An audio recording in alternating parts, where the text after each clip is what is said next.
I still remember the sound of the rain the morning Mr. Harrington died.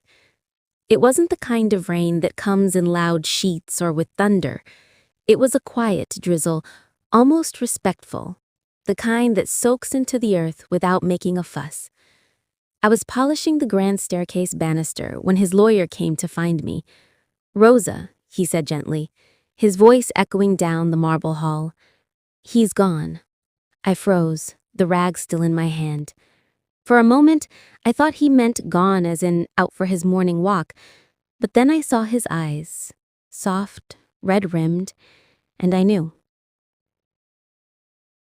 I had worked for Mr. Harrington for 32 years. I'd watched him bury his wife, raise his children, and grow old in that sprawling house overlooking the Hudson River. The mansion had 20 rooms, each one more immaculate than the next. But for me, it wasn't just a place of work. It was the backdrop of my life. I started there when I was 19, fresh off a bus from Texas, with a small suitcase and a letter of recommendation from the church. I was young, naive, and grateful for the job. Over the years, I learned the rhythms of that house like they were the beat of my own heart. I knew which floorboards creaked, which window whistled in the wind, which chandelier crystals needed polishing every other week. But what I remember most is how kind he was to me. "Miss Rosa," he'd call me, even when I told him not to. "You take better care of this house than anyone else ever could." He'd sit in the kitchen sometimes, sipping coffee while I scrubbed the counters, telling me stories about his late wife, Evelyn. He missed her every day. The way he talked about her made me believe in a kind of love that lasts even after death. His children, however, were a different story. There was Henry, the eldest, a financial advisor in Manhattan who treated everyone like a client beneath his portfolio. Then there was Victoria, a polished woman with pearls for every outfit and a husband who never smiled. And the youngest, Chase, who was charming in the same way a fox is charming, handsome, reckless, and always looking for a shortcut through life. Over the years, they visited less and less. When they did come, they arrived like a storm, expensive shoes clicking on marble, voices too loud, demands too many. "Rosa, can you get us some coffee?" Victoria would say without looking at me. "Rosa, where's my blue blazer?" Henry would call, standing 2 feet from the coat rack. "Rosa, be a doll and iron this for me, will you?" Chase would toss me a shirt as if I were invisible. To them, I was part of the house. Not a person, not even the help, just background noise. But to Mr. Harrington, I was family. When his health began to decline, I became more than just the maid.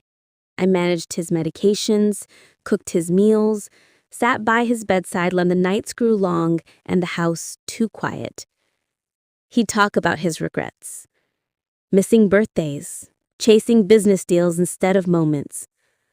"Don't make the same mistake, Rosa. People think time is money, but time," he'd pause, "time is mercy." The day he died, I cried until my hands shook. I'd lost the only person who ever saw me as more than what I did for a living. His children flew in that same evening, their grief polished and performative. Victoria arrived in a black dress with pearls for every outfit, and Henry with his Bluetooth earpiece still in, and Chase reeking of whiskey. They nodded politely at me, but didn't ask how I was. "Thank you for your service," Henry said, like I was an employee they were about to let go. For the next week, the mansion filled with the scent of lilies and the sound of whispered plans. There were lawyers, realtors, and decorators walking in and out. The siblings spoke in hushed tones about asset management and liquidation. They never once mentioned their father's favorite chair by the fireplace or the rose garden he planted in his wife's memory. The funeral came and went in a blur of umbrellas and black cars. I stood in the back, holding a single white rose. When the family left for the reception, I stayed behind, tracing his name on the tombstone with trembling fingers. "Thank you," I whispered, "for everything." A week later, I was called into the study. The lawyer, Mr. Ellis, sat behind the massive oak desk, papers spread before him. The Harrington children stood by the window, impatience written all over their faces. "Miss Rosa," Mr. Ellis began, "thank you for joining us. I know this must be difficult." I nodded, unsure why I was there. As part of Mr. Harrington's final will and testament, he left instructions for a few personal matters to be discussed privately. Victoria sighed. "Can we move this along, please? I have a flight back to D.C. tonight." Mr. Ellis adjusted his glasses and cleared his throat. "Of course. First, to his daughter, Victoria, he leaves his wife's jewelry collection." Victoria smiled thinly. "To his son, Henry, he leaves his antique watch collection and $50,000 in bonds." Henry gave a satisfied nod. "To his son, Chase, he leaves the 1969 Mustang in the garage." Chase grinned, knew he'd never forget his favorite kid. The lawyer paused. Then he looked at me. "And to Miss Rosa Martinez, he leaves Harrington House, the entire estate and all its contents." The room went silent. I thought I'd misheard. Victoria blinked. "I'm sorry, what?" Henry stepped forward. "That's absurd. She's the maid." "Correction. She was the maid. Now she's the owner." Chase laughed in disbelief. Dad must have lost it toward the end. "He was of sound mind," Mr. Ellis replied firmly. "He signed this will 6 months before his passing, witnessed, notarized, and filed legally." I felt the blood rush to my ears. "No," I whispered. "That can't be right. He wouldn't." But then I remembered the night we'd sat by the fireplace, the night he'd said, "You've taken care of everything I loved, Rosa. When I'm gone, I want to know someone still will." He'd meant it. The Harringtons erupted. Victoria's voice cracked with outrage. Henry called the lawyer incompetent. Chase threw his hands up and stormed out, muttering something about bloodlines and loyalty. And me? I stood there, clutching the hem of my apron, feeling like I'd been dropped into someone else's life. The next few weeks were a blur of reporters, lawyers, and disbelief. The local paper ran a headline: "Longtime maid inherits $1 million estate." Neighbors whispered.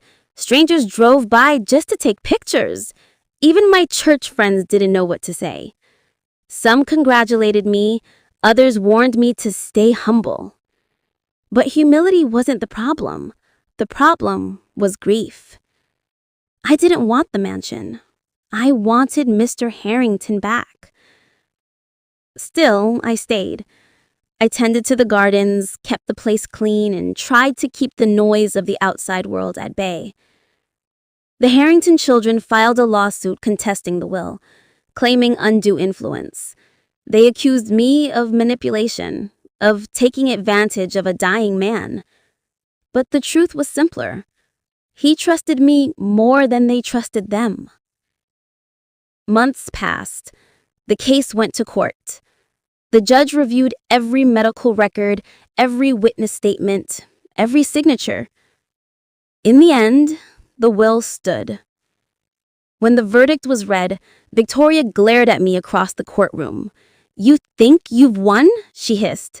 "You have no idea what you've started." They left without another word. I never saw them again.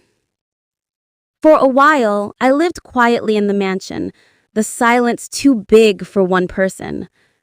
I kept the staff employed, gave them better wages, and opened the garden to the public every Sunday in memory of Mr. Harrington and Evelyn. Children would play on the grass where once only gala guests had walked. But despite the peace, loneliness crept in like ivy. Sometimes I'd sit in the kitchen late at night holding the same chipped mug Mr. Harrington used. I'd talk to him out loud, the way one talks to a ghost that lingers in memories. Why me? I'd ask. Why not them? One evening, a letter arrived. The handwriting was unfamiliar, elegant. It was from Victoria. Rosa, I don't expect forgiveness, and I don't want your pity, but I do owe you the truth. We were angry because you reminded us and what we failed to be, loyal, consistent, and kind. You were more family to my father than we ever were. For that, I thank you. Please take care of the house. It's where his heart lived. Victoria. I read the letter 3 times before pressing it to my chest. It didn't erase the pain, but it softened it. Years went by. The mansion became a community center, a place for art classes, book readings, and charity events. I opened a small scholarship in Mr. Harrington's name for young people who wanted to study architecture like he once had. Sometimes I'd see couples walking hand in hand through the rose garden, and I'd smile, remembering him planting those very roses for Evelyn. One spring afternoon, I saw a little girl sitting on the fountain edge, crying because her painting had fallen into the water. I knelt beside her, pulling the soggy paper out and smoothing it gently. "It's ruined," she sniffed. I smiled. "No, sweetheart, it's just been changed. Sometimes things don't go the way we planned, but that doesn't mean they stop being beautiful." She looked at me through her tears. "Like you?" That caught me off guard. "What do you mean?" "You look like you've been through sad things," she said simply, "but you're still smiling." I laughed softly.